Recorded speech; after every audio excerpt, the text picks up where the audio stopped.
السلام عليكم ورحمة الله وبركاته. الحمد لله رب العالمين، والصلاة والسلام على رسوله الأمين وعلى آله وصحبه أجمعين. أما بعد فأعوذ بالله من الشيطان الرجيم. بسم الله الرحمن الرحيم. يا أيها الذين آمنوا قوا أنفسكم وأهليكم نارا وقودها الناس والحجارة عليها ملائكة غلاظ شداد لا يعصون الله ما أمرهم ويفعلون ما يؤمرون. صدق الله العظيم.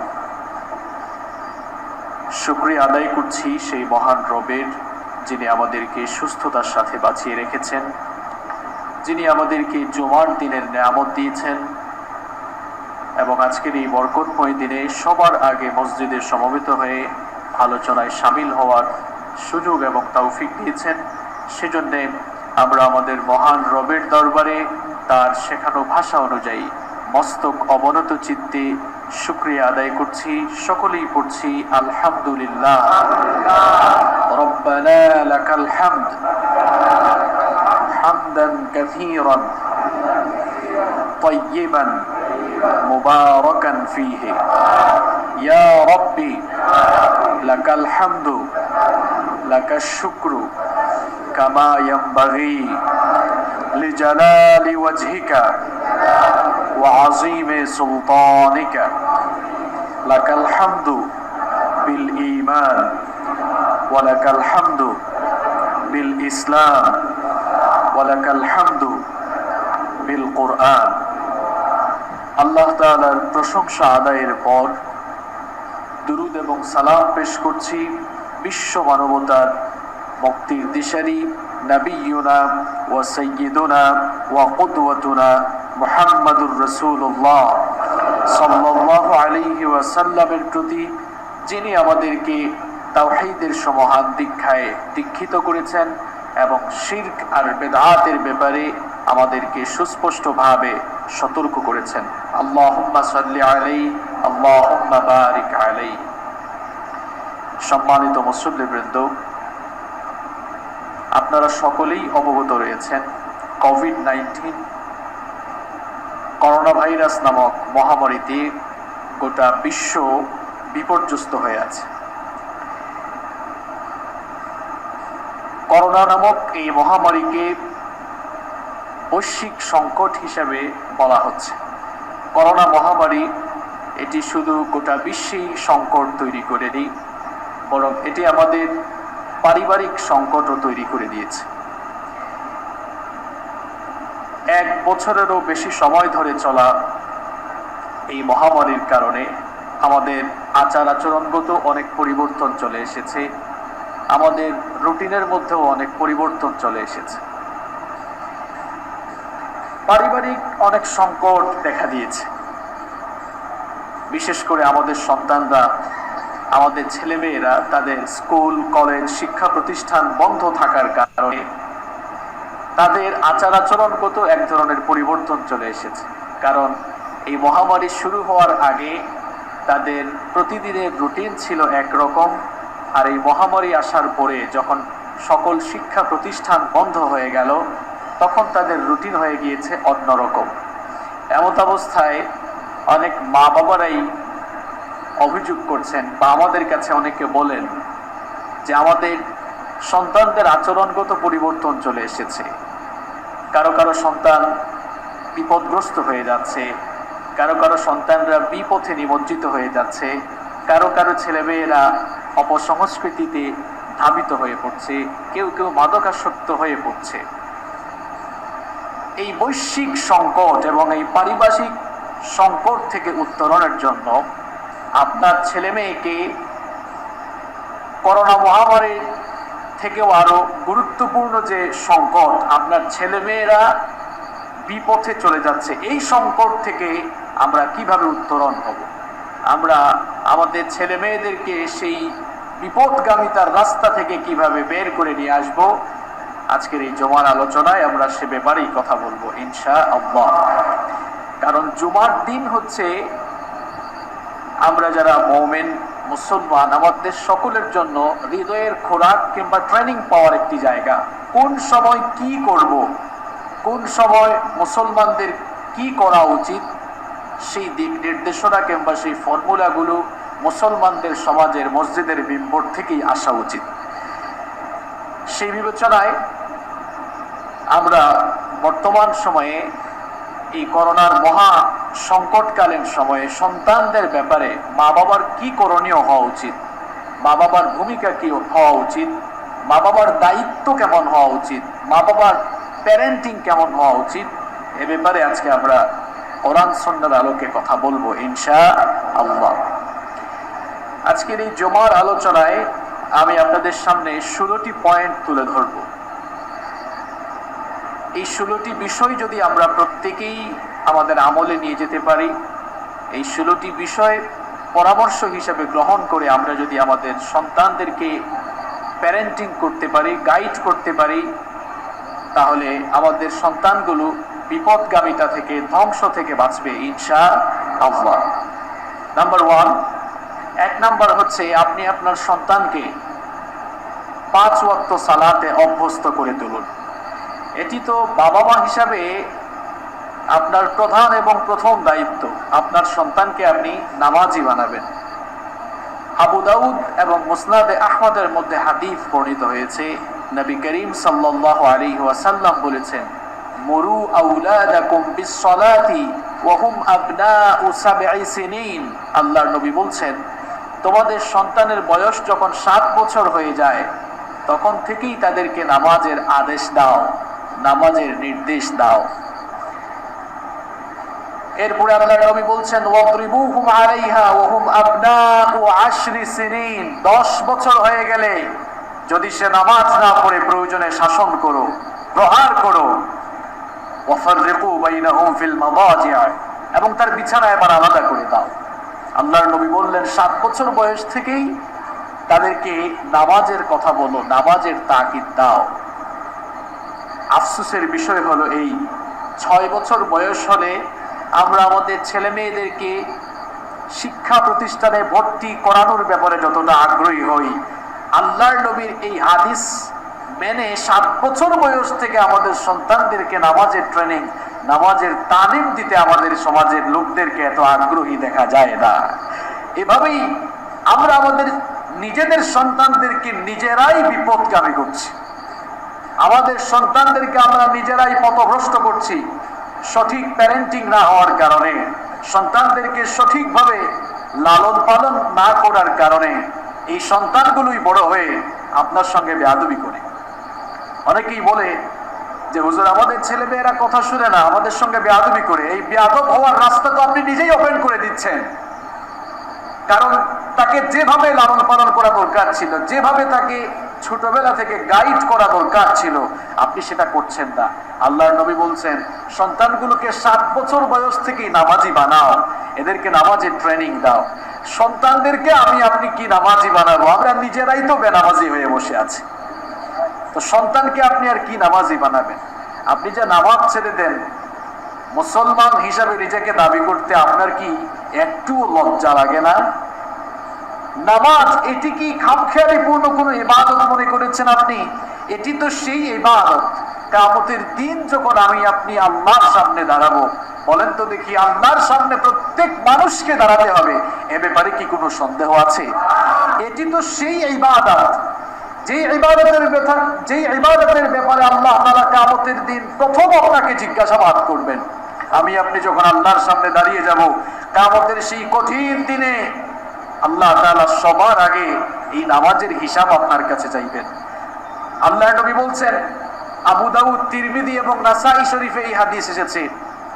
আবু হুরায়রা রাদিয়াল্লাহু আনহু হাদিস বর্ণনা করেছেন। তিনি বলছেন, সামি'তু রাসূলুল্লাহ সাল্লাল্লাহু আলাইহি ওয়াসাল্লাম ইয়াকুল, আমি রাসূল করিম সাল্লাল্লাহু আলাইহি ওয়াসাল্লামকে বলতে শুনেছি, ইন্না আউওয়ালা মা ইউহাসাবু বিহিল আবদু ইয়াউমাল কিয়ামাতি মিন আমালিহি সালাতি। আল্লাহর নবী বলছেন যে কিয়ামতের দিন মানুষের কাছ থেকে সবার আগে সর্বপ্রথম যে ব্যাপারে আল্লাহ তাআলা হিসেব চাইবেন সেটা হচ্ছে নামাজ। আল্লাহ তাআলা জিজ্ঞেস করবেন, বান্দারে তুমি কি নামাজ ঠিক মতো আদায় করেছো কিনা? আপনি প্রত্যেক দিনের নামাজ ছেড়ে দিচ্ছেন, কোন মুখে কিভাবে আল্লাহর সামনে দাঁড়াবেন? আপনার নিজের বিবেককে প্রশ্ন করুন। এটি তো সেই ইবাদত, এই ইবাদতের ব্যাপারে গাফেল থাকলে কিয়ামতের দিন সবচাইতে বেশি লাঞ্ছনার শিকার হতে হবে, কঠিন আযাবের সম্মুখীন হতে হবে। কিয়ামতের দিন বেনামাজিরা এমন কঠিন অবস্থার সম্মুখীন হবে, আল্লাহ তাআলা হাসরের মাঠে যখন সব মানুষকে একত্রিত করবেন, আল্লাহ তাআলা সবাইকে লক্ষ্য করে আদেশ দিবেন, সবাই সাজদা দাও, সবাই আমাকে সাজদা দাও। পৃথিবীতে আজান হলেই যারা আল্লাহকে ভয় করে মসজিদে হাজির হয়ে মাথা নত করে সাজদায় লুটিয়ে পড়তো, তারা সঙ্গে সঙ্গেই সাজদাবনত হয়ে যাবে। কিন্তু দুনিয়ায় যারা বেনামাজি ছিল তাদের কি কঠিন পরিণতি হবে। কোরআনুল কারীমের 68 নম্বর সূরা সূরাতুল কালামের 42 এবং 43 নম্বর আয়াতে আল্লাহ তাআলা বলছেন, ইয়াউমা ইউকশাফু আন সাকিউ ওয়া ইউদআউনা ইলাস সুজুদি ফালা ইস্তাতিউন। আল্লাহ তাআলা বলছেন, সেদিন কঠিন সময় যখন তাদেরকে সাজদা দেওয়ার জন্য বলা হবে, ফালা ইস্তাতিউন, তারা সাজদা দিতে সক্ষম হবে না, তারা সাজদা দিতে পারবে না। যখন তারা সাজদা দিতে পারবে না, খাশিআতান আবসারুহুম ওয়া তারহাকুহুম যিল্লাহ, লজ্জায় অপমানে তাদের দৃষ্টি নত হয়ে যাবে, তাদের চেহারায় লজ্জা প্রকাশ পাবে, তাদের চেহারায় কলঙ্কের কালেমা লেপন হয়ে যাবে। এই কঠিন পরিস্থিতির সম্মুখীন হওয়ার কারণ কি? আল্লাহ তাআলা বলছেন, এর কারণ হচ্ছে ওয়াকাদ কানু ইউদআউনা ইলাস সুজুদি ওয়া হুম সালিমুন। এই দুর্ভাগা ব্যক্তিবর্গ হচ্ছে তারা, দুনিয়াতে যখন তাদেরকে নামাজে আসার জন্য বলা হতো, এরা নামাজে আসতো না, এরা নামাজ থেকে গাফেল থাকতো। নাউযু বিল্লাহি মিন যালিক। পিঠ সেদিন কাঠের মতো শক্ত হয়ে যাবে, আল্লাহকে সেদিন আপনি সাজদা দিতে পারবেন না। আপনি তো দুনিয়ায় আল্লাহকে সাজদা দেন নাই, কি করে আপনি নামাজ ছেড়ে দিচ্ছেন আমার তো বুঝে আসে না। আল্লাহ তাআলা জাহান্নামকে কয়েক শ্রেণীতে ভাগ করেছেন। বেনামাজিদের জন্য স্পেশালাইজড করে এক শ্রেণীর জাহান্নাম আল্লাহ রেখেছেন, তার নাম হচ্ছে সাকার। কিয়ামতের দিন বেনামাজিদেরকে আল্লাহ তাআলা বলবেন, এই বেনামাজিগুলোকে ধরো। ফেরেশতাদেরকে আল্লাহ বলবেন, সবগুলোকে শিকল পরাও, ডান্ডা বেড়ি লাগাও। কি কঠিন পরিণতি। বাংলাদেশ, আপনি দেখবেন আমাদের দেশেও অনেক সময় জঘন্য আসামি যারা, এদের পায়ে শিকল লাগানো হয়, ডান্ডা বেড়ি লাগানো হয়, এরকম আছে না? কিয়ামতের দিন আল্লাহ তাআলা ফেরেশতাদেরকে বলবেন, এই বেনামাজিগুলোকে ধরো, এদের গলায় শিকল লাগাও, ডান্ডা বেড়ি পরাও, এরপরে এদেরকে কুকুরের মতো টেনে হিচড়ে জাহান্নামের দিকে নিয়ে যাও। এদেরকে যখন সাকার নামক সেই স্পেশালাইজড জাহান্নামে নিয়ে যাওয়া হবে, তাদেরকে প্রশ্ন করা হবে, ইয়াতাসাআলুনা আনিল মুজরিমিন মা সালাকাকুম ফি সাকার। দুর্ভাগার দল, হতভাগার দলেরা, এই কঠিন সাকার নামক ভয়াবহ জায়গায় তুমি কেন এসেছো? সেই লোকগুলো তখন জবাবে বলবে, ক্বালু লাম নাকু মিনাল মুসাল্লিন। তারা তখন বলবে, এর কারণ হচ্ছে আমরা মুসল্লি ছিলাম না, আমরা নামাজি ছিলাম না। এই কারণে এই কঠিন পরিস্থিতির শিকার আমরা হয়েছি। এটা বলার পরে কি তাদের প্রতি করুণা করা হবে? না। ফেরেশতা তাদেরকে নিয়ে ঘাড় ধরে ঘাটটা টেনে জাহান্নামে নিয়ে নিক্ষেপ করবে। নাউযু বিল্লাহি মিন যালিক। আমার মুসলমান ভাই বোনেরা কিভাবে নামাজ ছেড়ে দেয় আমার বুঝে আসে না। নিজেদের সন্তানদেরকে আপনি কখন নামাজি বানাবেন? আপনি নিজেই তো নামাজি হতে পারেন নাই। গোটা সপ্তাহ চলে যায় আপনার নামাজের খবর নাই। ফজরের নামাজ চলে যায় ঘুমে, যোহরের নামাজ চলে যায় কাজে কর্মে, আসর হেলায় খেলায়, মাগরিব তামাশায়, এশা যায় আড্ডায় আড্ডায়। এমন করেই আপনার জীবন চলে যাচ্ছে। এই জীবন একদিন থেমে যাবে, একদিন পৃথিবী থেকে চলে যাবেন। আপনার পূর্বপুরুষরা চলে গিয়েছে, আপনিও চলে যাবেন। এটি হচ্ছে পৃথিবীর সবচাইতে বস্তুনিষ্ঠ, অলঙ্ঘনীয় এবং অনিবার্য মহাসত্য। যেহেতু আপনি চলেই যাবেন, সেহেতু আপনার চলে যাওয়াটা যেন সুন্দর হয় তার ব্যবস্থা করে যান। আপনি এখনো নামাজ আদায় করতে পারলেন না, এখনো নামাজ পড়েন না আপনি। এই করোনা থেকে বাঁচার জন্য লকডাউন শাটডাউন চলছে, হেড ডাউন কখন হবে?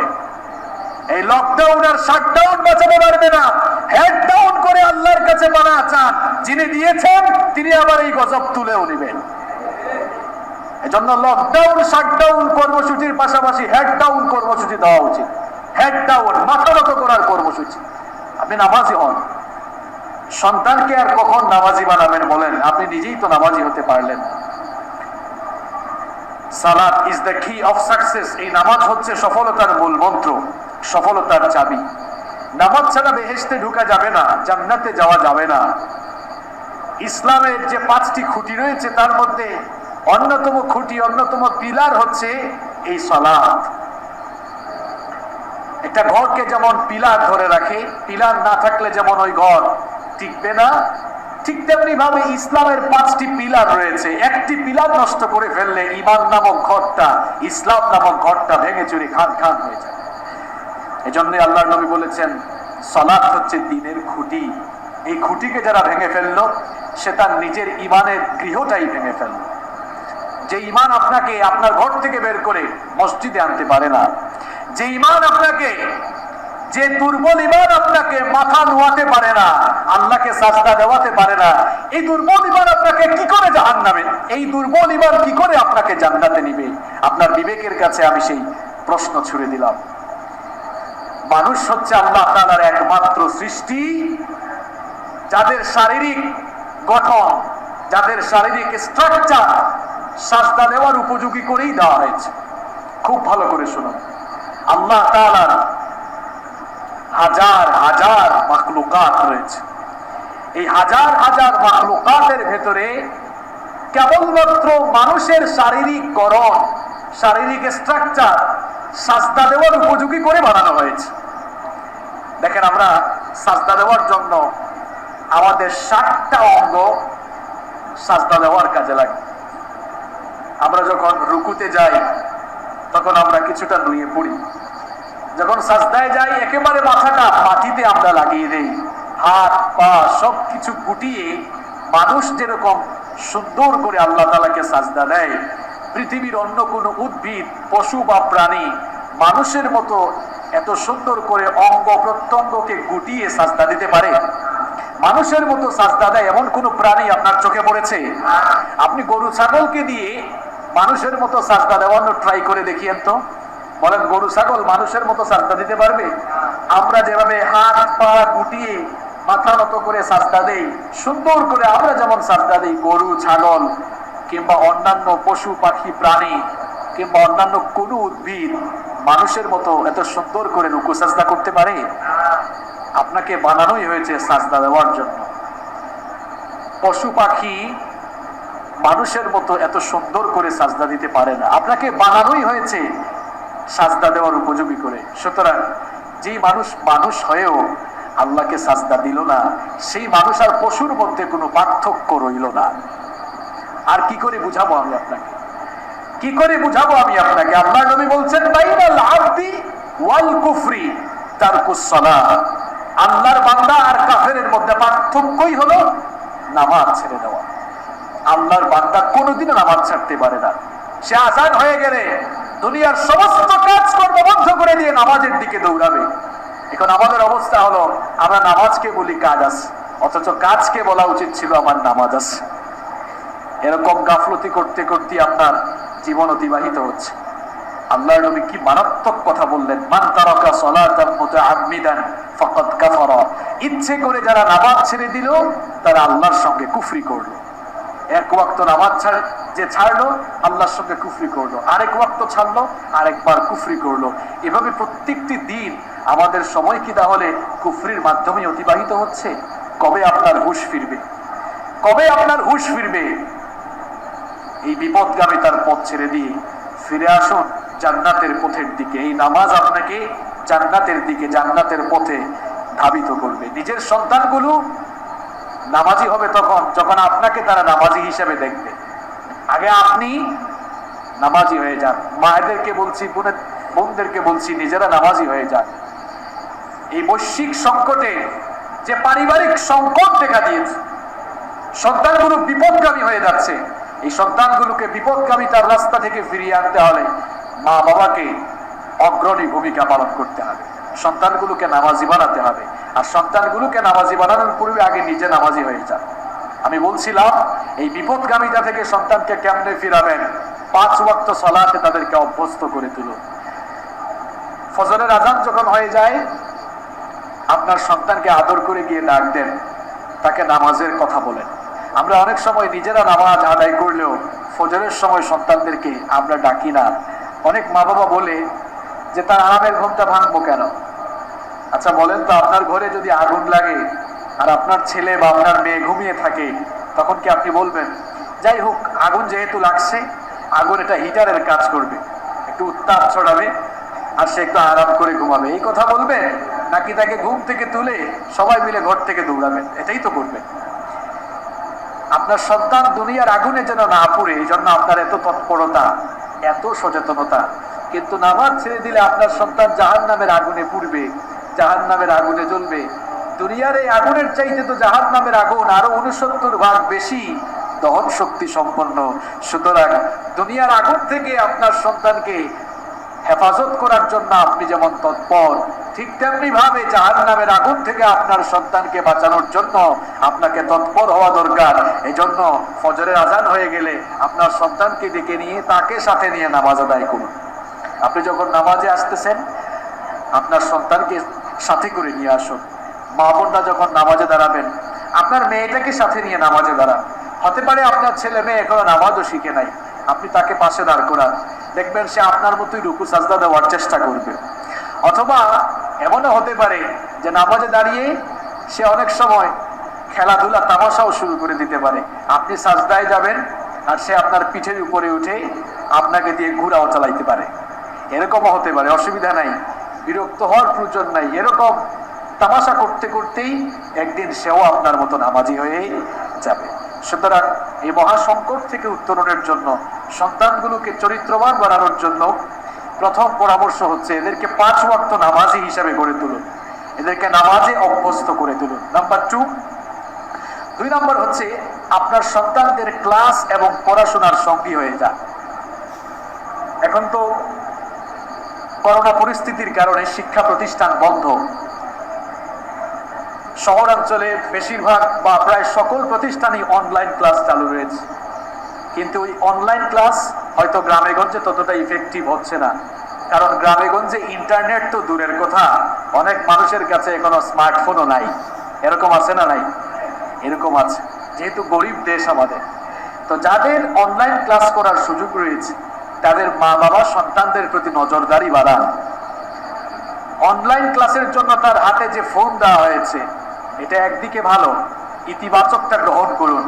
আর সে আপনার সন্তান যেন নেতিবাচক কোনো কাজে জড়িয়ে না পড়ে, এজন্য মা হিসেবে বাবা হিসেবে আপনি তার ক্লাসের সঙ্গী হয়ে যান, আপনি তার ক্লাসমেট বেচমেট হয়ে যান। বিশেষ করে এক্ষেত্রে মায়েরা বেশি ভূমিকা পালন করতে হবে। যখন আপনার সন্তানের হাতে আইপ্যাড দিয়েছেন, ট্যাব দিয়েছেন, কিংবা কম্পিউটারের সামনে তাকে বসিয়েছেন অথবা ফোন দিয়েছেন, ডিভাইস তার কাছে দেওয়ার পর তার কাছ থেকে দূরে সরে যাবেন না, তার সামনে বসুন। কারণ আপনার 10, 12, 15, 16 বছরের এই ছেলে মেয়ে ক্লাস ফাঁকি দিয়ে তো অন্য কিছু তো সে নিজেকে যুক্ত করে ফেলতে পারে, এবং অহরহ আমার মনে হয় সেটাই হচ্ছে। দেখা যাচ্ছে মা বাবা ছেলে মেয়েদের হাতে ডিভাইস দিয়ে সে তার নিজের কাজে চলে গিয়েছে। আরেকজন বলল কি ব্যাপার আপা, অথবা কি ব্যাপার ভাই, ছেলে মেয়ের কি অবস্থা? আর বলিয়েন না, আমার ছেলে মেয়ে তো ক্লাস করছে, অনলাইন ক্লাস করছে। দেখা যাচ্ছে বাচ্চারা এখন আমাদের চেয়ে বেশি অনলাইন বুঝে। এখন সে মিনিমাইজ করে দিয়ে, জুমটাকে মিনিমাইজ করে দিয়ে অথবা ক্লাস ফাঁকি দিয়ে সে ইউটিউবে ঢুকে নাটক সিনেমা দেখছে, এরকমও হচ্ছে। আমরা আমাদের সন্তানগুলোকে নিজেদের অসচেতনতার কারণেই নষ্ট করে দিচ্ছি। সন্তানগুলোর দিকে নজরদারি বাড়ান, আসলেই সে ক্লাস করছে কিনা, আসলেই ক্লাসের প্রতি তার কনসেন্ট্রেশন আছে কিনা, আসলেই সে ক্লাস করে কিনা, এটা আপনার যাচাই বাছাই করা দরকার। এজন্য সে যে রুমে বসে ক্লাস করবে আপনি ওই রুমে থাকেন, নিজের সন্তানগুলো যখন নষ্ট হয়ে যাবে তখন আপনি বুঝবেন, আরে যদি ওই সময়গুলিতে তার প্রতি একটু যত্নবান হতাম তাহলে এই কঠিন পরিণতি হতো না। আমাদের কাছে অনেক মা বাবারা আসেন, মাঝে মাঝে বলেন যে গত 7-8 মাসে এই অনলাইন ক্লাস ছেলে মেয়েদেরকে নষ্ট করে দিয়েছে। তো এই জন্য কি সরকারের দোষ? আমাদের দোষ হচ্ছে সবকিছুতেই সরকারের দোষ খোঁজা। আপনি ইতিবাচক দেখেন না কেন? অনলাইন ক্লাস খুলে দিয়েছে, অনলাইন ক্লাসের ব্যবস্থা আছে, এটাও তো ভালো। আপনি যদি একটু নজরদারি বাড়াতেন, একটু যদি তার প্রতি যত্নবান হতেন, তাহলে সে তো বিপদগামী হয়ে যেত না। অনলাইন ক্লাস যদি না হতো, টোটালি যদি ক্লাস বন্ধ থাকতো, তখন কি হতো? তখন তো সে নষ্ট হওয়ার আরো সুযোগ পেত। অন্তত প্রত্যেকদিন যদি 2-3 ঘন্টাও সে টিচারদের কাছ থেকে কথা শোনার সুযোগ পায়, তাও তো তার ওই 2-3 ঘন্টা সময় গেল। আপনি ইতিবাচক দিক দেখুন এবং আপনার সন্তানের প্রতি আপনি সচেতনতা বাড়ান। ছেলে মেয়েদেরকে ক্লাসে যখন হোমওয়ার্ক দেওয়া হলো, হোমওয়ার্ক দেওয়ার পরে সেই হোমওয়ার্ক তৈরি করার কাজে আপনি তাকে সহযোগিতা করেন। আপনার ছেলে মেয়ের ক্লাস, হোমওয়ার্ক, এক কথায় তার পড়াশোনার সঙ্গী হয়ে যান আপনি, তাহলে আপনার সন্তান আর বিপদগামী হবে না। এক্ষেত্রে মা বোনদেরকে বেশি ভূমিকা পালন করতে হবে, কারণ একটি সন্তানের জন্য শ্রেষ্ঠ বিশ্ববিদ্যালয় হচ্ছে তার মা। একটি সন্তানের জন্য শ্রেষ্ঠ বিশ্ববিদ্যালয় হচ্ছে তার মা। ছেলে মেয়েদের প্রতি মায়ের ভূমিকা, এটা ছেলে মেয়েদেরকে সফলতার দিকে নিয়ে যেতে বেশি ভূমিকা রাখে। এই জন্য মা বোনদেরকে আমরা বলতে চাই, আপনার ছেলে আপনার মেয়ে ক্লাস চলাকালীন সময় আসলেই সে ক্লাস করছে নাকি ফাঁকিবাজি করে অন্য কিছু করছে, এ ব্যাপারে আপনি নজরদারি বাড়ান। তাহলেই এই সংকট থেকে, এই ধ্বংস থেকে নিজেদের সন্তানদেরকে হেফাজত করা যাবে ইনশাআল্লাহ। নাম্বার 3 নাম্বার হচ্ছে আপনার সন্তানদেরকে আপনি পরিষ্কার পরিচ্ছন্ন থাকার শিক্ষা দিন। আমরা সকলেই জানি যে অপরিষ্কার, অপরিচ্ছন্ন, নোংরা জীবনযাপন মানুষের জীবনকে হুমকির মুখে ফেলে দেয়। আল্লাহ তাআলা এজন্যই কোরআনে বলেছেন, ওয়ালা তুলকু বিআইদিকুম ইলা তাহলুকা, নিজেরাই নিজেদেরকে ধ্বংসের দিকে ঠেলে দিও না। এজন্য সন্তানদেরকে পরিষ্কার পরিচ্ছন্নতার শিক্ষা দিন। আমরা সন্তানদেরকে কি আর পরিষ্কার পরিচ্ছন্নতার শিক্ষা দিব? ওই সন্তানের মা বাবারাই যে নোংরা আর যে অপরিচ্ছন্ন থাকে। আমি বুঝি না যে ইসলাম পরিষ্কার পরিচ্ছন্নতার ব্যাপারে এত দিক নির্দেশনা দিল। ইসলাম যারা গ্রহণ করে মুসলমান হয়েছে, সেই মুসলমানদের জীবন কেন এত অপরিষ্কার, অপরিচ্ছন্ন আর নোংরা হবে? আল্লাহর নবী বললেন, বুখারী শরীফের হাদিস, আত-তুহুরু শাতরুল ঈমান, যে এই পরিষ্কার পরিচ্ছন্নতা হলো একজন মুমিনের ঈমানের একটি অংশ। সুবহানাল্লাহ পড়েন। চিন্তা করেছেন কত গুরুত্বপূর্ণ কথা। এবং পরিষ্কার পরিচ্ছন্নতার ব্যাপারে, পরিষ্কার পরিচ্ছন্ন জীবন যাপনের ব্যাপারে ইসলাম যে এত চমৎকার চমৎকার ফর্মুলা দিয়েছে, আপনি জানলে অবাক হয়ে যাবেন। আপনি আপনার নিজের মুখ পরিষ্কার রাখবেন, এজন্য ইসলাম আপনাকে মেসওয়াক, ব্রাশ করার কথা বলছে। পৃথিবীর মানুষকে দাঁত ব্রাশ করা শিখিয়েছে সর্বপ্রথম ইসলাম। আপনি 2 বার ব্রাশ করেন, আর নবীজি প্রত্যেকদিন 7 বার মেসওয়াক করতেন। সুবহানাল্লাহ পড়েন। বিশ্ব নবীজির চাইতে স্মার্ট পৃথিবীর কোনো মানুষ ছিল কিনা বা হবে কিনা, এটা চিন্তা করে দেখুন। 7 বার বলবেন কিভাবে? আম্মা জান আয়েশা রাদিয়াল্লাহু আনহার বর্ণনা, নবীজি ঘুমাতে যাওয়ার আগে, ঘুম থেকে ওঠার পরে সবসময় মেসওয়াক করতেন। আর প্রত্যেক 5 ওয়াক্ত সালাতের আগে তো করতেনই, তাইলে 5 আর 2 কত হইল? বিশ্ব নবী তার গেটআপ সব সময় পরিচ্ছন্ন রাখতেন। আল্লাহর নবীর সাহাবীদের মুখ থেকেই, সেই জবান থেকেই সেই কথাগুলো আপনি শোনেন। আনাস রাদিয়াল্লাহু আনহু বলছেন যে জাবির বিন আব্দুল্লাহ রাদিয়াল্লাহু আনহু বলছেন, আমাদের মজলিসে আল্লাহর নবী এসে একবার দেখলেন এক লোক, তার চুল উস্কো খুস্কো। তাকে দেখে তিনি বললেন, কি ব্যাপার, তোমার চুলগুলো উস্কো খুস্কো কেন? এগুলো ধোয়ার জন্য তুমি কি কিছু পাও নাই? আরেকজনকে দেখলেন তার কাপড় চোপড়ে ময়লা।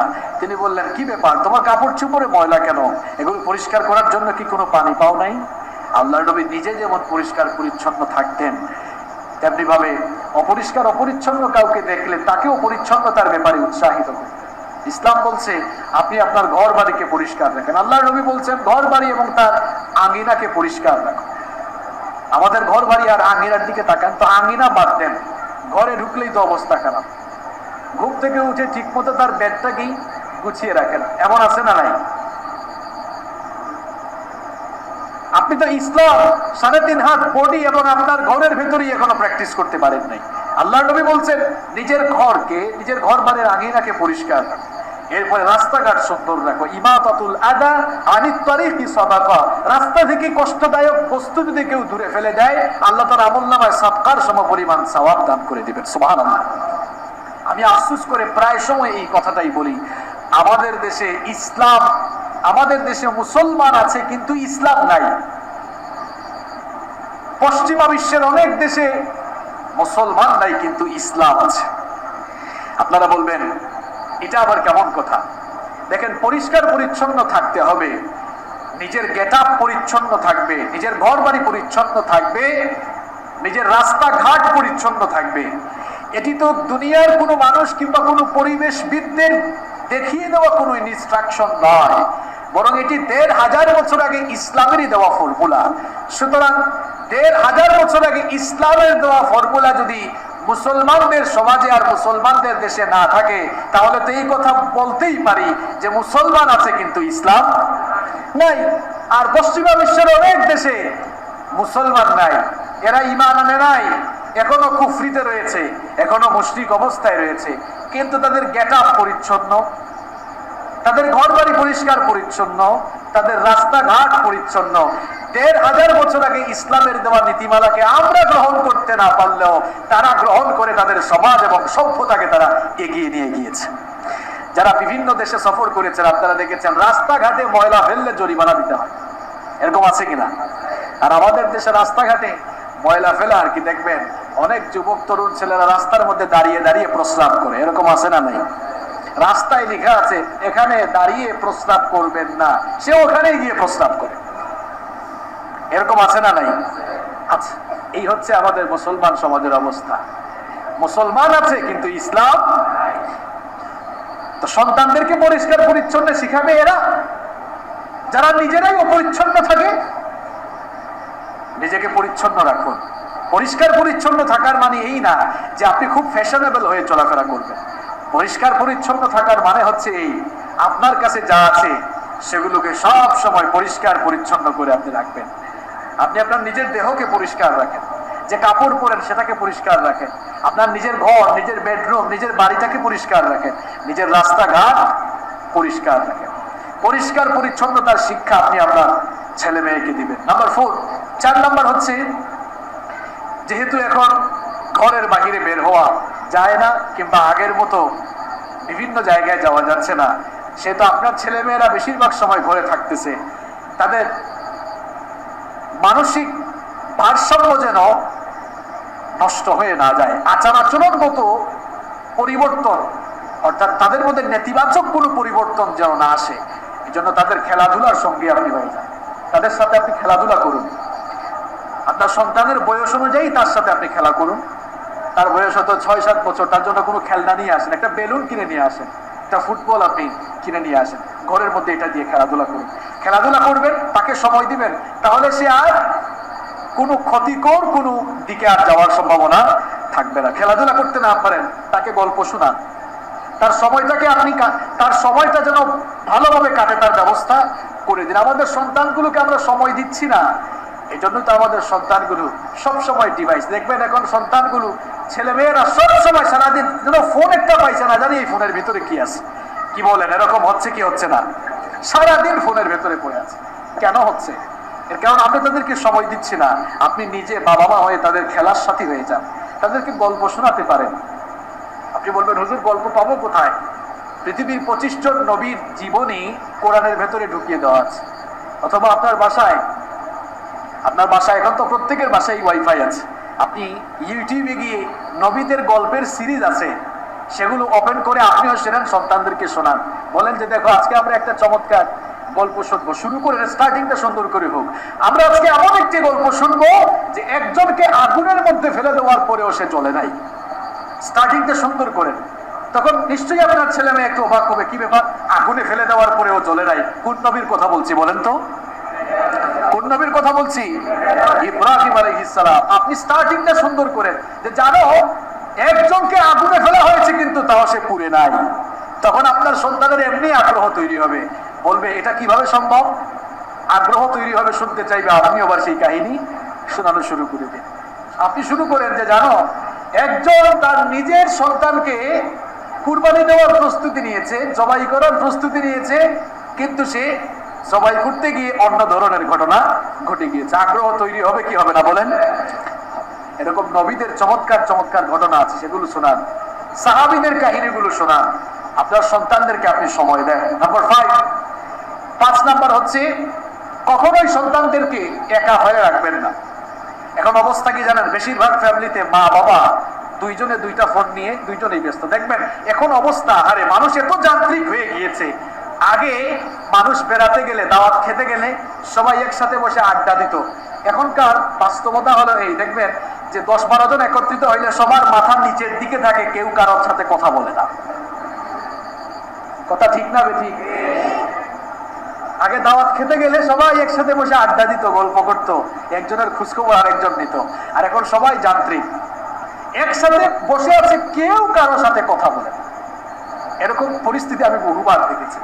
আমি একবার এক জায়গায় গিয়ে দেখলাম এরকমই 10-12 জন সিঁড়ির মধ্যে, সিঁড়ি আছে না, সিঁড়িতে বসে আছে, কেউ কারোর সাথে কথা বলে না, খুব নীরব, পিন পতন নীরবতা, কেউ কারোর সাথে কথা বলছে না। আমি গিয়ে সবার হাত থেকে ফোন নিয়ে ফেললাম, বললাম এই অবস্থা কেন? সবাই সবার ফোনের প্রতি ব্যস্ত, কেউ পাবজি, কেউ বাবজি, কেউ ফ্রি ফায়ার, কেউ ফেসবুক, কেউ ইউটিউব, এক একজন এক একটা নিয়ে ব্যস্ত হয়ে পড়েছে, কেউ কারোর সাথে কথা বলছে না। আপনি আপনার সন্তানকে সময় দেন। আজকে বৃদ্ধাশ্রম তৈরি হচ্ছে কেন? মুসলমানদের দেশে, মুসলমানদের সমাজে তো বৃদ্ধাশ্রম তৈরি হওয়ার কথা ছিল না। কেন তৈরি হচ্ছে? কারণ ছোটবেলায় আপনি আপনার সন্তানকে সময় দিচ্ছেন না, এজন্য আপনার সন্তান পরিণত বয়সে চলে যাওয়ার পর সেও আপনাকে সময় দেয় না। আপনি আপনার সন্তানকে যদি সময় না দেন, keep in your mind, the world home is waiting for you. আপনার জন্য বৃদ্ধাশ্রম অপেক্ষা করছে। দেখবেন বেশিরভাগ ফ্যামিলিতে মা বাবা দুইজনই তাদের ফেসবুকে স্ক্রলিং, দুইজনেই ব্যস্ত। ছেলেকেও দিয়ে রাখছে ডিভাইস, মেয়েকেও দিয়ে রাখছে ডিভাইস। এখন ডিভাইসের প্রতি আসক্ত হতে হতে চোখের নিচে কালি পড়ে গিয়েছে, এরা ওইটার প্রতি আসক্ত হয়ে যাচ্ছে।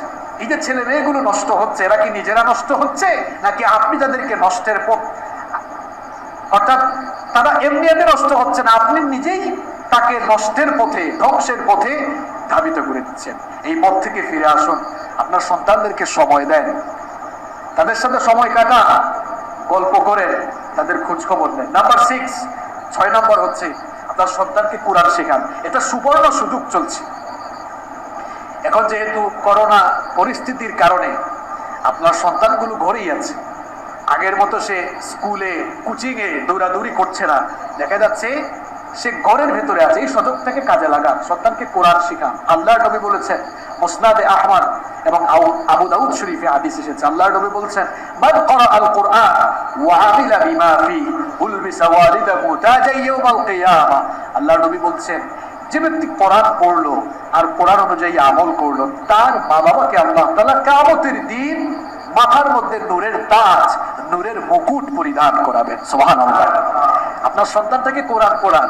এই সন্তান কোরআন পড়ে যখন কোরআনময় জীবন গঠন করবে, পুরস্কার হিসাবে আল্লাহ তাআলা কিয়ামতের দিন আপনার মাথায় নূরের তাজ, নূরের মুকুট আল্লাহ তাআলা পড়াবেন। আবার মুসনাদে আহমদ এবং তিরমিজিতে আরেকটি হাদিস এসেছে, আল্লাহর নবী বলেছেন, মান ক্বারা আল কুরআন ফাস্তাযহারাহু ফাআহাল্লা হালালাহু ওয়া হারামা হারামাহু আদখালাহু আল্লাহুল জান্নাহ। আল্লাহর নবী বলেছেন, যে ব্যক্তি কোরআন পড়লো এবং সাধ্যমতো মুখস্থ করলো, এরপরে কোরআন যেগুলোকে হালাল করেছে তা গ্রহণ করলো, কোরআন যা হারাম করেছে তা বর্জন করলো, আল্লাহ তাআলা তাকে জান্নাতে ঢোকাবেন এবং কিয়ামতের দিন তাকে এমন মর্যাদা দিবেন, ওয়া শুফিআহু ফি আশারাতি মিন আহলি বাইতিহি কুল্লুহুম ক্বাদ ওয়াজাবাত লাহুন নার। আল্লাহ তাআলা কিয়ামতের দিন তাকে তার পরিবারের 10 জন জাহান্নামী লোকের জন্য শাফায়াত করার সুযোগ তাকে দান করবেন। সুবহানাল্লাহ। সন্তানগুলোর জন্য দ্বীনের শিক্ষা নিশ্চিত করুন, এমন সন্তান বানিয়ে যান এরা যেন আপনি মারা যাওয়ার পরে আপনার জন্য দোয়া করে। এমন সন্তান বানায়েন না যারা আপনি চলে যাওয়ার পর বিপথে, ধ্বংসের পথে পরিচালিত হবে। আর এই পথভ্রষ্টতার কারণে কিয়ামতের দিন এরা আপনার বিরুদ্ধে দাঁড়াবে। ভালো করে শুনুন, নিজের যে সন্তানকে এত কষ্ট করে খাওয়াচ্ছেন, পড়াচ্ছেন, সন্তানগুলোকে পথভ্রষ্ট করে গেলে এরা কিয়ামতের দিন আল্লাহর কাছে বলবে রব্বানা আরিনাল লাযাইনি আযাল্লানা মিনাল জিন্নি ওয়াল ইনস। তারা বলবে আল্লাহ, জিন আর মানুষদের মধ্যে যারা আমাদেরকে পথভ্রষ্ট করেছিল তাদেরকে দেখাও, আমাদের মা বাবাদেরকে দেখাও, যারা আমাদেরকে কোরআন শেখায় নাই, যারা আমাদেরকে দ্বীন শেখায় নাই, তাদেরকে আমাদের সামনে নিয়ে আসো। আল্লাহ তাআলা বলবেন আজ তুমি তাদেরকে খুঁজছো কেন? তখন বলবে নাজআলহুমা তাহতা আকদামিনা লিয়াকুনা মিনাল আসফালিন।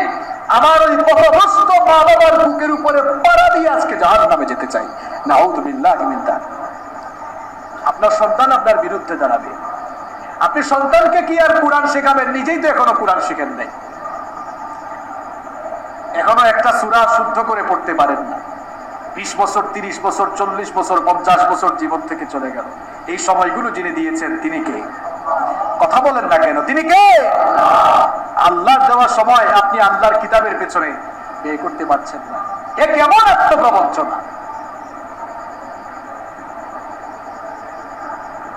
এত বড় নিয়ামত আল্লাহ তাআলা আমাদেরকে দান করেছেন, কিন্তু আজ এই নিয়ামতকে আমরা ঝাড়ফুঁক আর তাবিজের ব্যবসার কিতাব বানিয়েছি। কোরআনের মধ্যে শিফা রয়েছে, এটা দিয়ে ঝাড়ফুঁক করা যাবে, কিন্তু শুধুমাত্র ঝাড়ফুঁকের জন্য এই কিতাব আসে নাই, তাবিজের ব্যবসার জন্য এই কিতাব আসে নাই। এই কিতাব এসেছে পৃথিবীর মানুষকে সঠিক পথের দিশা দেওয়ার জন্য। আপনি কোরআনটা এখনো শিখলেন না, আপনি নামাজ পড়েন কেমনে? আমার তো এটাই বুঝে আসে না। বিশুদ্ধ তেলাওয়াত না জানলে তো নামাজই হবে না। আপনি যে কোরআন এখনো বিশুদ্ধ করে শিখলেন না, আপনার সারা জীবনের নামাজ বৃথা, নষ্ট হয়ে যাচ্ছে। শুদ্ধ করে কোরআন পড়লে সওয়াব হয়, এটা আমরা সবাই জানি, কিন্তু অশুদ্ধ করে কোরআন তেলাওয়াত করলে সওয়াব তো হয়ই না, উল্টা কোরআন আরো লানত দেয়। কোরআনের লানত থেকে বাঁচার জন্য এখন আপনি কোরআন শিখলেন না, আপনি এখনো কোরআন শিখলেন না। কোরআন শেখার কত সুযোগ আপনার কাছে রয়েছে। সুপ্রিম কোর্ট থেকে নোটিশ এসেছে আপনার বাসায়। হতে পারে আপনি ইংরেজি ভাষা বুঝেন না, ইংরেজি জানেন না। ইংরেজি ভাষায় আসা সেই নোটিশে কি লেখা আছে সেটা জানার জন্য আপনার মন ব্যাকুল হয়ে যায়। এজন্য যে ইংরেজি ভাষা বুঝে তার কাছে ছুটে যান, বাবারে দেখতো এখানে কি লেখা আছে। দুশ্চিন্তা কাজ করে, কারণ সুপ্রিম কোর্টের নোটিশ না জানি কি লেখা হয়েছে, কি নোটিশ আমার কাছে এসেছে। স্কুল কলেজ ইউনিভার্সিটির শিক্ষার্থীদেরকে বলবো, যুবক তরুণ ভাইদেরকে বলবো, আপনার কাছ থেকে অন্য কোনো দেশ থেকে যদি কোনো ইউনিভার্সিটির অফার লেটার আসে, ধরেন চীন দেশ থেকে, চীনের কোনো ইউনিভার্সিটি থেকে অফার লেটার আসলো, চাইনিজ ল্যাঙ্গুয়েজে সেই অফার লেটার লেখা। এখন আপনি চাইনিজ ল্যাঙ্গুয়েজ বুঝেন না, বোঝার জন্য আপনি যে চাইনিজ ল্যাঙ্গুয়েজ বুঝে তার কাছে ছুটে যান। তো সুপ্রিম কোর্টের নোটিশ বুঝার জন্য আপনি মানুষের দ্বারে দ্বারে যেতে পারেন। আপনার কাছে আসা একটি অফার লেটার পড়ার জন্য, বুঝার জন্য আপনি মানুষের দ্বারে দ্বারে যেতে পারেন। জীবন পরিবর্তনের জন্য আল্লাহর কাছ থেকে আসা ওহীর কিতাব, এই কোরআন পড়ার জন্য, বুঝার জন্য কতজনের দ্বারে দ্বারে গিয়েছেন, কি ব্যবস্থা নিয়েছেন? আপনার বিবেকের কাছে আমি সেই প্রশ্ন রাখলাম, কেন আপনি এখনো কোরআন শিখতে পারেন? বলেন আপনি কিয়ামতের দিন আল্লাহ এবং তার নবীর সামনে কেমনে দাঁড়াবেন? যার উপরে এই কোরআন নাজিল হয়েছে, মুহাম্মদ সাল্লাল্লাহু আলাইহি ওয়াসাল্লাম, তিনি তো আপনার বিরুদ্ধে দাঁড়িয়ে যাবেন, আপনার বিরুদ্ধে তিনি দাঁড়িয়ে যাবেন। আল্লাহ তাআলা সূরা ফুরকানের 30 নম্বর আয়াতে বলছেন, নবীজি কিয়ামতের দিন কিছু লোকদের বিরুদ্ধে দাঁড়িয়ে আল্লাহর কাছে বলবেন, ওয়াকালা রাসূলু ইয়া রাব্বি ইন্না কওমি ইত্তাখাযু হাযাল কুরআনা মাহজুরা। নবীজি বলবেন, ইয়া রাব্বি, হে আমার রব, ইন্না কওমি ইত্তাখাযু হাযাল কুরআনা মাহজুরা, আমার উম্মতের এই মানুষগুলো, নবীজি দেখিয়ে বলবেন, এই মানুষগুলো কোরআনকে পরিত্যাগ করেছে, কোরআন পড়ে নাই, বুঝে নাই, শিখে নাই, মানে নাই। এরা তাদের জীবন থেকে কোরআনকে মাইনাস করেছে, কোরআন থেকে মুখ ফিরিয়ে নিয়েছে। এজন্য আমি নবীও তাদের থেকে আবার মুখ ফিরিয়ে নিলাম। নাউযু বিল্লাহি মিন যালিক। বলেন, নবীজি যদি কারো থেকে মুখ ফিরিয়ে নেন, ওই লোকটার নাজাত পাওয়ার, বাঁচার কি আর কোনো সম্ভাবনা আছে? কোন ধোঁকায় পড়ে রইলেন আপনি? শুধু কি নবীজি, আল্লাহ তাআলাও আপনার বিরুদ্ধে দাঁড়িয়ে যাবেন। আল্লাহ তাআলা সূরা তাহা এর 124 নম্বর আয়াত থেকে বলছেন, ওয়ামান আ'রাদা আন যিকরি ফাইন্না লাহু মাঈশাতান দানকা। আল্লাহ তাআলা বলছেন, আমার এই জিকির, আমার এই কিতাব থেকে যারা মুখ ফিরিয়ে নিবে, ফাইন্না লাহু মাঈশাতান দানকা, আমি তাদের জীবনকে সংকীর্ণ করে দিব। মুফাসসিরিনে কেরাম এই মাঈশাতান দানকা এর ব্যাখ্যায় বলেছেন যে জীবনটাকে দুই ভাবে সংকীর্ণ করে দেওয়া হতে পারে। নাম্বার ওয়ান, এক নাম্বার হচ্ছে তার জীবন থেকে আল্লাহ তাআলা সুখ শান্তি কেড়ে দিবেন। বলেন, সুখ শান্তি এগুলো কি টাকা দিয়ে পাওয়া যায়? অর্থ বিত্ত দিয়ে সুখ শান্তি পাওয়া যায় না। সুখ শান্তি যার তরফ থেকে আসে তিনি কে? এমন বহু মানুষ আছে যাদের কাছে অর্থ বিত্ত আছে কিন্তু সুখ নাই, কিন্তু এমন বহু মানুষ আছে যাদের কাছে অর্থ বিত্ত নাই কিন্তু জীবনে সুখ আছে। সুখ শান্তি আল্লাহ প্রদত্ত নেয়ামত। অনেক টাকা পয়সা আছে, রাতের বেলা ঘুমাতে পারে না, কিন্তু মাত্র 200-400 টাকা ইনকাম করে একজন রিক্সাওয়ালা রাত 8টায় যখন আলু ভর্তা ডাল খেয়ে ঘুমায়, তখন নাকে তেল দিয়ে ঘুমাইতে পারে, তার কোনো অসুবিধা হয় না। সুখ শান্তি অর্থবিত্ত দিয়ে কেনা যায় না। দেখেন আল্লাহর আয়াতগুলো জীবনের সাথে মিলান তো। অনেক মানুষকে আপনারা দেখেন, এদের চেহারা তেল তেলে নাদুস নুদুস একেবারে। তাদের চেহারা দেখে আপনারা ভাবেন মনে হয় খুব আরামে আছে, খুব সুখে আছে, কিন্তু একটু তালাশ করে দেখেন তার জীবনে কোনো সুখ শান্তি, সবসময় দুশ্চিন্তায়, দাম্পত্য জীবনে কলহ, পারিবারিক অশান্তি, অশান্তি তাকে ঘিরে রেখেছে। এমন হলো কেন? আল্লাহর আয়াতের সাথে বাস্তবতা মিলান। আল্লাহ তাআলা বলছেন, যারা এই জীবন থেকে কোরআন মাইনাস করেছে, অর্থবিত্ত থাকলেও আমি তাদের জীবন থেকে সুখ কেড়ে নিয়েছি। এটা তার জন্য আল্লাহর তরফ থেকে প্রথম শাস্তি। 2 নাম্বার হচ্ছে তাদের কবরের জীবনটাকে সংকীর্ণ করে দেওয়া হবে। কবরে তো যেতেই হবে।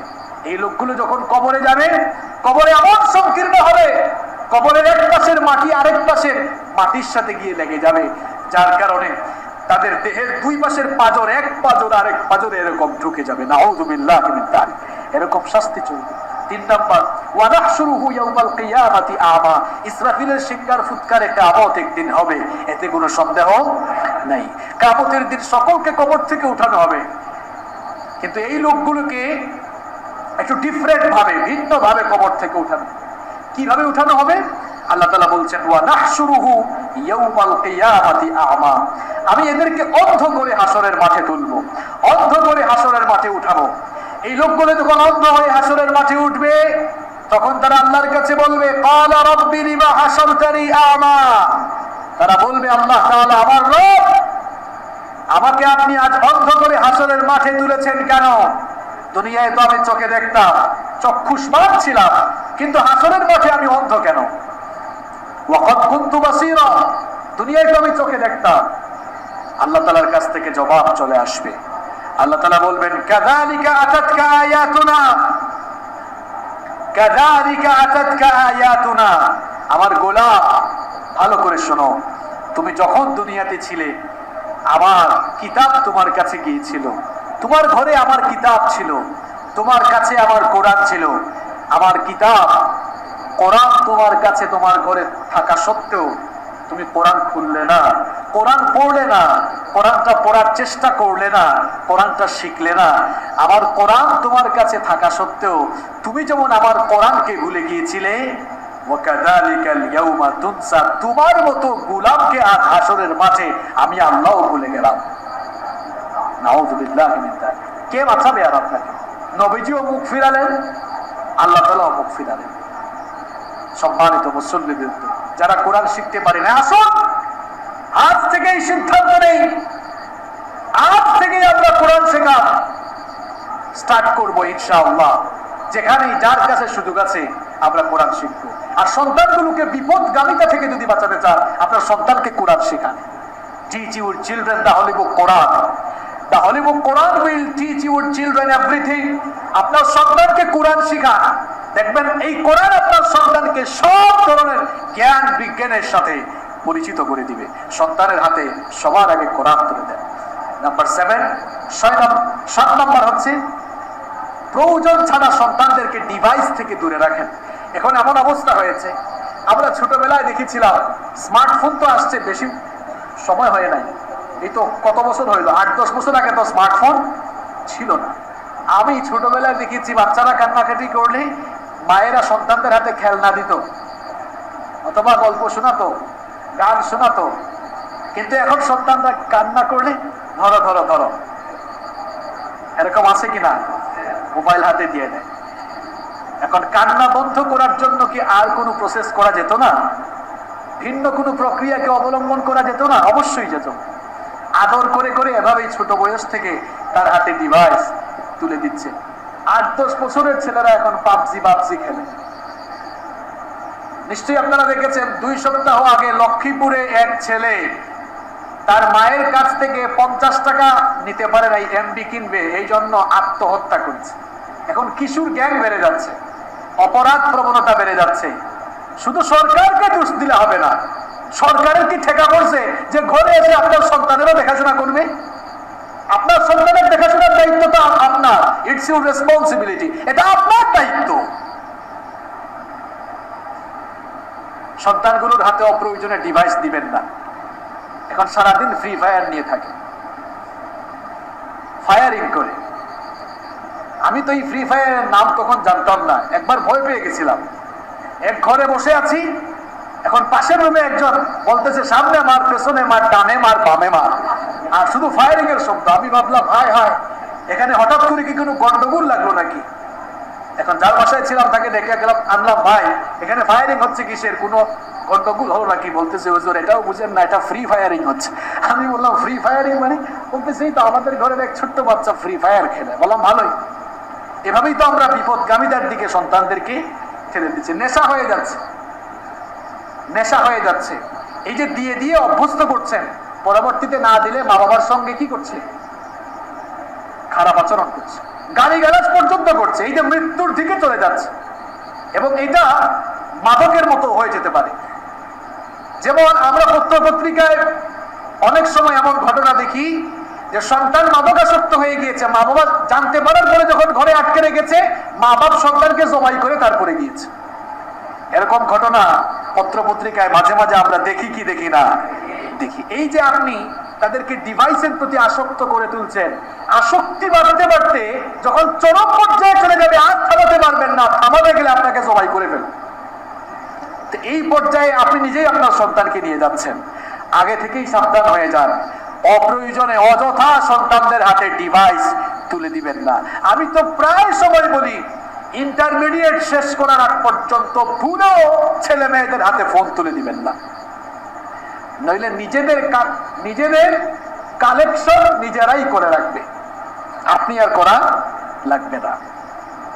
আকলমান লোকদেরকে তো ইশারা দিলেই চলে, সবাই তো আকলমান মানুষ। আপনারা অপ্রয়োজনে ডিভাইস হাতে দিবেন না। নাম্বার 8 নাম্বার হচ্ছে, আপনার ছেলেমেয়েরা ভালো কাজ করলে ভালো কাজের প্রশংসা করুন। আমরা এটা করি না। আপনার ছেলে হঠাৎ করে দেখলেন যে দুপুরে খেতে বসছেন, খাবার পরে সে নিজে থেকেই খাবারগুলো নিয়ে যাচ্ছে, খুব ভালো একটা কাজ, তার প্রশংসা করুন। মাশাআল্লাহ, তুমি অনেক দায়িত্ববান, অনেক দায়িত্বশীল, আমার মনে হয় ভবিষ্যতে তুমি একজন দায়িত্বশীল মানুষ হবে। এই যে আপনি তাকে মোটিভেট করলেন, এই মোটিভেশন তাকে ভালো কাজে চলতে, ভালো কাজ করতে আরো উদ্বুদ্ধ করবে। আপনার ছেলে ক্লাস করার পর সুন্দর করে হোমওয়ার্ক করছে, টিচার ধন্যবাদ দেওয়ার আগে আপনি কনগ্রেচুলেট করেন, আপনি ধন্যবাদ দেন, তখন সে আরো খুশি হবে, তখন হোমওয়ার্ক করার ব্যাপারে সে আরো যত্নবান হবে। একদিন দেখলেন যে আপনার বাসার ছাদে গার্ডেন আছে, সেখানে আপনার ছেলে বা মেয়ে নিজেই গিয়ে গাছে পানি দিচ্ছে, প্রশংসা করেন।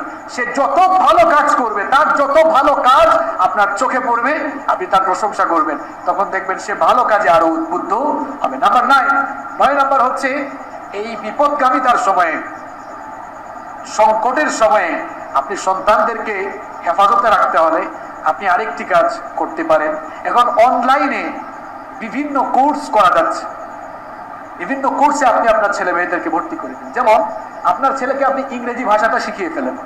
এখন বিভিন্ন প্রতিষ্ঠান অনলাইনে দেখবেন অনলাইন কোর্সের আয়োজন করেছে। আমার নিজেরই একটা ভার্চুয়াল ইনস্টিটিউট রয়েছে, এরকম শত শত হাজার হাজার প্রতিষ্ঠান রয়েছে। আপনার সন্তানকে আরবি শেখান, Arabic language course, English language course, কিংবা এরকম বিভিন্ন ভালো ভালো কোর্সে তাদেরকে ভর্তি করিয়ে দেন। তাহলে তারা সময় নষ্ট করে আর বিপদগামী হওয়ার কোনো সুযোগ থাকবে না। এই সময় তাদেরকে আপনি সূরা শিখাতে পারেন, সূরা মুখস্থ করান, বিভিন্ন দোয়া মুখস্থ করান। নাম্বার 10 নাম্বার হচ্ছে, সন্তানদের সাথে সবসময় সফট, কোমল আচরণ করবেন, রাগান্বিত হয়ে ধমক দিবেন না।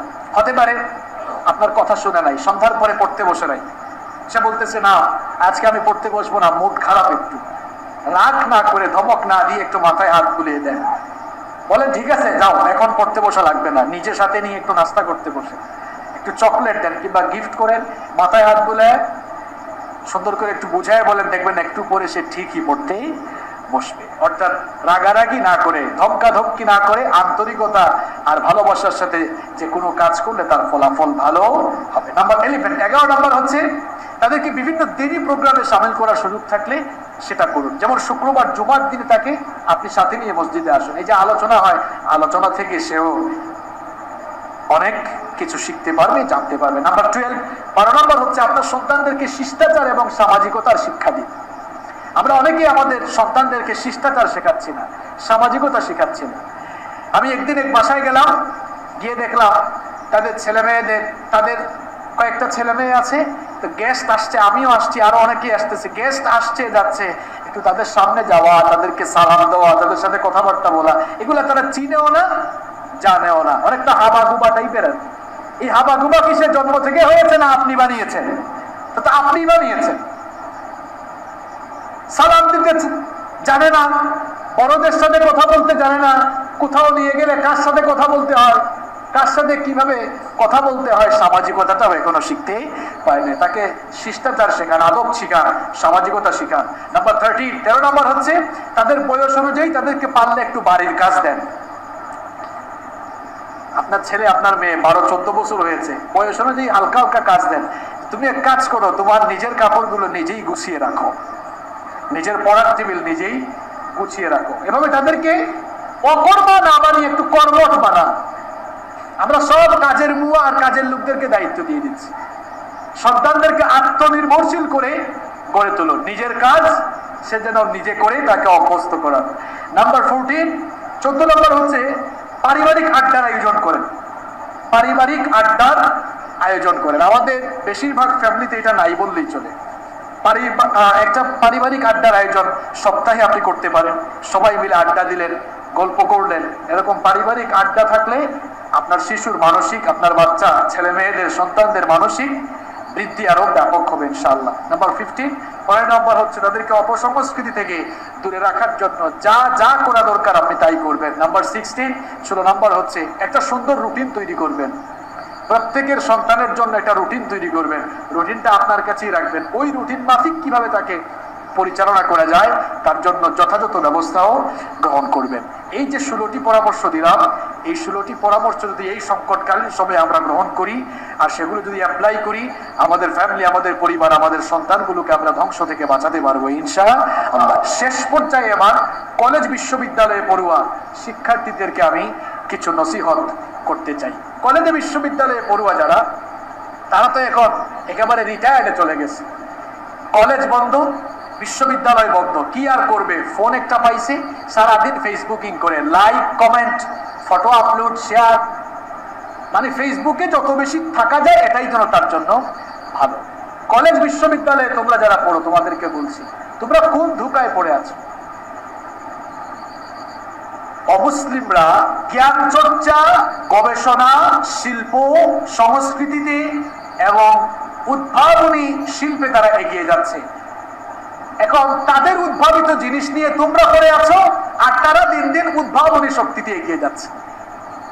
এখনো মনে হয় কথা বুঝেন নাই।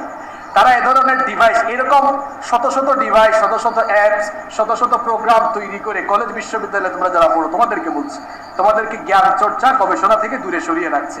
এখন তোমরা হয়তো ভাবতে পারো যে হুজুর, এগুলো তো ভালো অনেক কিছু আছে, সেগুলিকে আমরা গ্রহণ করবো না। অবশ্যই তুমি ভালোটা গ্রহণ করবা, ভালোটা গ্রহণ করে ভালো কাজে লাগাবা, কিন্তু অতিমাত্রায় অপ্রয়োজনে এগুলোর প্রতি আসক্ত হয়ে তুমি জ্ঞান চর্চা, গবেষণা থেকে যতই দূরে সরে পড়বা ততই বিশ্ব বাজারকে তারা দখল করে নেবে। আজকে ইহুদিরা বিশ্ব বাজার দখল করে আছে। এর কারণ কি? কারণ জ্ঞান চর্চা, গবেষণা এবং উদ্ভাবনী শক্তিতে বর্তমান পৃথিবীতে ইহুদিরা সবচাইতে এগিয়ে, আর জ্ঞান চর্চা, গবেষণা, উদ্ভাবনী শক্তিতে মুসলমানরা সবচাইতে পিছিয়ে। তারা ফেসবুক, ইউটিউব, টুইটার, ইনস্টাগ্রাম এরকম বহু অ্যাপস তৈরি করেছে, এগুলো তারাও ব্যবহার করছে, কিন্তু তারা নিজেদের স্বার্থে ব্যবহার করছে। আর কলেজ বিশ্ববিদ্যালয়ে তোমরা যারা পড়ছো, এগুলোকে তোমরা বিনোদনের মাধ্যম বানিয়ে খালি বিনোদনে আছো, তারা তোমাদেরকে বিনোদন দিচ্ছে। এভাবেই তারা বিশ্ব বাজার কন্ট্রোল করে দিন দিন তারা সামনে এগিয়ে যাচ্ছে। তাহলে করণীয় কি হবে? করণীয় হবে এগুলোর পজিটিভ সাইডগুলোকে গ্রহণ করো, আর তথ্য প্রযুক্তি এই নেয়ামতকে জ্ঞান চর্চার কাজে লাগা। এখন জ্ঞান চর্চা অনেক সহজ হয়ে গিয়েছে। মনে করুন একটি অ্যাসাইনমেন্ট, যারা বিশ্ববিদ্যালয়ে পড়ো তোমাদেরকে বলছি, একটা অ্যাসাইনমেন্ট, একটা আর্টিকেল অথবা গবেষণাধর্মী যে কোনো কিছু তৈরি করতে গেলে, একটা থিসিস তৈরি করতে গেলে আগে আমাদের আগে যারা পড়াশোনা করেছে, আগে যারা ডক্টরেট করেছে, একটা থিসিসের জন্য লাইব্রেরিতে তারা ঘুরেছে, বই কালেকশন তাদের করতে হয়েছে। এখন তথ্য প্রযুক্তির কল্যাণে সব সহজ হয়ে গিয়েছে, গুগলে সার্চ করলেই সব এখন চলে আসতেছে। তাহলে এই তথ্য প্রযুক্তি আমাদের জ্ঞান চর্চাকে সহজ করে দিল না কঠিন করে দিল? সহজ করে দিল। সুতরাং এই তথ্য প্রযুক্তির নিয়ামতকে কাজে লাগিয়ে এখন জ্ঞান চর্চায় সবাইকে সামিল হতে হবে। সারাদিন ফেসবুকে পড়ে আছে, সারাদিন ইউটিউবে আছে, সারাদিন গেমস খেলতেছে। তোমার কি এছাড়া কোনো আর কাজ নাই? অনলাইন ক্লাস থাকলে সেই ক্লাস করো, রুটিন মাফিক চলাফেরা করো। কোনো রুটিন নাই, রাতের বেলা ঘুমায় না, রাত 2টা 3টা 4টা পর্যন্ত ঘুমায়, তার ঘুম শুরু হয় সকালে। এরকম আছে না নাই? এখন কলেজ বিশ্ববিদ্যালয়ের পড়ুয়াদের জীবনে এইরকম অবস্থা চলে এসেছে। রাতের বেলা ঘুমায় না, 18, 20, 22 বছর বয়স, কিন্তু এক একটার চেহারার দিকে তাকায় একদম এরকম কঙ্কালের মতো হয়ে যাচ্ছে। তোমার এই অবস্থা কেন? তোমার চেহারা এত বিচি উঠলো কেন? গাল ভেঙে গেল কেন? এই অবস্থা কেন তোমার? তুমি তো ব্যালেন্স হারিয়ে ফেলেছো। তোমার রুটিনটাকে চেঞ্জ করে ফেলো। রাত কখনো জাগিও না। রাত জাগার অনেক ক্ষতিকর দিক রয়েছে। চিকিৎসা বিজ্ঞানীরা রাত জাগার যে ক্ষতিকর দিকগুলো বলেছেন, তার মধ্যে 10টা ক্ষতিকর দিক আমি উল্লেখ করছি। নাম্বার 1, যারা নিয়মিত রাত জাগে এদের শরীরের রোগ প্রতিরোধ ক্ষমতা কমে যায়, এরা রোগা হয়ে যায়, অল্প কিছু হইলেই সে একদম দুর্বল হয়ে যায়। নাম্বার 2 নম্বর হচ্ছে এদের মাইগ্রেনের প্রবলেম বেড়ে যায়। নাম্বার 3 নাম্বার হচ্ছে এদের ব্লাড প্রেশার, রক্তচাপ, উচ্চ রক্তচাপ বেড়ে যায়। নাম্বার 4 তাদের ওজন বেড়ে যায়। নাম্বার 5 নাম্বার হচ্ছে তাদের স্মৃতিশক্তি কমে যায়, পড়তে পড়তে মুখস্থ হয় না। হবে কেমনে? তুমি তো রাতের বেলা জাগতেই তোমার ব্রেনটাকে শেষ করে দিচ্ছ, স্মৃতিশক্তি কমে যায়। এরপরে আস্তে আস্তে করে কি হয়?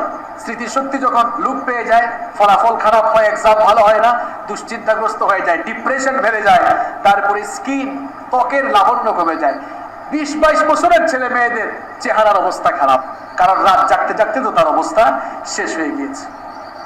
এরপরে তার যৌন শক্তি কমে যাচ্ছে, রাত জাগতেছে, শরীরের ক্ষতি হচ্ছে, রোগ প্রতিরোধ ক্ষমতা কমে যাচ্ছে। যখন বিয়ে শাদী করার পরে দাম্পত্য জীবনে যায়, এদের দাম্পত্য জীবনেই বেশি সমস্যা হয়, কারণ সমস্যা সে আগে থেকেই তৈরি করে এসেছে। এরপরে চিকিৎসা বিজ্ঞানীরা বলছেন যে এর মাধ্যমে মানুষের হার্ট আস্তে আস্তে দুর্বল হতে থাকে। সুতরাং এই জায়গা থেকে ফিরে আসো, রাতের বেলা তাড়াতাড়ি ঘুমিয়ে যাও, সকালে তাড়াতাড়ি ঘুম থেকে উঠো, ফজরের নামাজ পড়ে দিন শুরু করো। এই সময়গুলোকে নষ্ট করো না। অনলাইন বিভিন্ন কোর্স করো, অনলাইন কোর্স করে নিজের মেধাকে আরো শানিত করো, নিজের জ্ঞান ভান্ডারকে আরো সমৃদ্ধ করো। নামাজ এবং কোরআন তেলাওয়াত কখনো মিস করো না। একটা নিজস্ব লাইব্রেরি গড়ে তুলো, একটা নিজস্ব লাইব্রেরি করে সেটাকে তোমার জ্ঞান চর্চা এবং গবেষণার জায়গা বানাও। বিশেষ করে পড়াশোনার পাশাপাশি আত্মনির্ভরশীল হওয়ার চেষ্টা করো। এখন আমাদের অবস্থা হয়েছে, আমরা পড়াশোনাকেই যেন শুধু সার্টিফিকেট অর্জন আর চাকরি করার একটা মাধ্যম বানিয়েছি। মানে পড়াশোনার উদ্দেশ্যই পড়াশোনা শেষ করে একটা চাকরি করা। পড়াশোনার উদ্দেশ্য শুধু সার্টিফিকেট অর্জন আর চাকরি করা নয়। পড়াশোনা মানেই হচ্ছে নিজেকে গঠন করা, আত্মনির্ভরশীল হয়ে নিজের দেশ এবং জাতিকে সামনের দিকে এগিয়ে নিয়ে যাওয়ার জন্য ভূমিকা রাখা। পড়াশোনা করছে আর ছেলেমেয়েরা এখন চাকরির পেছনে ছুটছে। চাকরির বাজারে আজকে হাহাকার। চাকরিজীবী কি হতেই হবে? তুমি উদ্যোক্তা হও, ইনভেস্টর হও। আমাদের দেশে ইনভেস্টর আর উদ্যোক্তার অভাব রয়েছে, এবং সেটা তুমি স্টুডেন্ট লাইফ থেকে শুরু করে দাও। স্টুডেন্ট লাইফ থেকেই পার্ট টাইম কাজ শুরু করে দাও। উন্নত দেশগুলোতে দেখবেন, উন্নত দেশগুলোতে ছেলেমেয়েরা পড়াশোনার পাশাপাশি তারা একটা কিছু করে, আর আমাদের দেশে মা বাবাই সন্তানগুলোকে অকর্মা হিসাবে গড়ে তোলে। খবরদার বাবা, তুমি কিছু করিও না। না, তাদেরকে পড়াশোনার পাশাপাশি কিছু একটা করতে উদ্বুদ্ধ করুন। পার্ট টাইম অনেক কিছু করা যায়।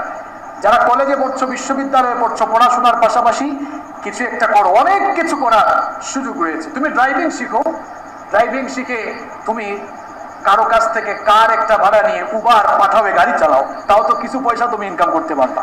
অনলাইন বিভিন্ন বিজনেস এখন করা যাচ্ছে, সেটা তুমি করতে পারো। এই যে সিজনাল ফ্রুটস এখন এসেছে, আপনি রাজশাহী থেকে সাতক্ষীরা থেকে আম এনে অনলাইনে এখন বিজনেস করা যাচ্ছে। যারা গ্রামে থাকো, যেহেতু আমাদের খুতবা রেকর্ড হচ্ছে, গ্রামে যারা থাকো তোমরা তোমাদের মা বাবার যে জায়গা জমি রয়েছে সেখানে তোমরা চাষাবাদ, সেখানে তোমরা অল্প অল্প করে চাষ করতে পারো, সেগুলো তোমরা অনলাইনের মাধ্যমে সেখানে বিজনেস শুরু করতে পারো। এভাবে পার্ট টাইম অনেক কিছু করা যায়, বিভিন্ন সব এই শপিং মলে বিভিন্ন জায়গায় তুমি পার্ট টাইম সেলসম্যান হিসাবেও কাজ করতে পারো। পার্ট টাইম যা করা যায় সেটা করো। দেখো, intermediate first year second year, অনার্সের 4 বছর, 4 2 6, মাস্টার্সে আরো 2 বছর, 8 বছর। প্রত্যেক মাসে যদি তুমি পড়াশোনার পাশাপাশি অন্তত 10,000 টাকা করেও কামাও, তাহলে দেখা যাচ্ছে বছরে 1,20,000 হয়, 20,000 বাদ দিলাম, 1 লক্ষ করে যদি হয় 8 বছর, তাহলে 8 বছরে কত হয়? 8 লক্ষ। অন্তত পড়াশোনা করার পরে চাকরির পেছনে 8 ছোটা লাগবে না, ওই 8 লক্ষ টাকা ইনভেস্ট করে নিজে উদ্যোক্তা হয়ে বহু মানুষকে তুমি চাকরি দিতে পারবা। এরকম পড়াশোনার পাশাপাশি আত্মনির্ভরশীল হওয়ার চেষ্টা করো। এই সময়গুলোকে নষ্ট করিও না। যতগুলো কথা বললাম, আল্লাহ তাআলা আমাদের সকলকে আমল করার তৌফিক দান করেন। বিশেষ করে মা বাবা যারা আছেন, সন্তানগুলোকে কিভাবে প্যারেন্টিং করবেন 16টি পরামর্শ দিয়েছে। আসুন তার আলোকে এই কঠিন সময়ে, সংকটাপন্ন এই সময়ে আমরা আমাদের ছেলে মেয়েকে সঠিকভাবে গাইডেড করি। আল্লাহ তাআলা আমাদের সকলকে সেই তৌফিক দান করুন। হাদা মা ইনদি ওয়াল ইলমু ইনদাল্লাহ, সুবহানাকা আল্লাহুম্মা ওয়া বিহামদিক, আশহাদু আল্লা ইলাহা ইল্লা আনত, আস্তাগফিরুকা ওয়া আতুবু ইলাইক। ওয়াসসালামু আলাইকুম ওয়া রাহমাতুল্লাহ।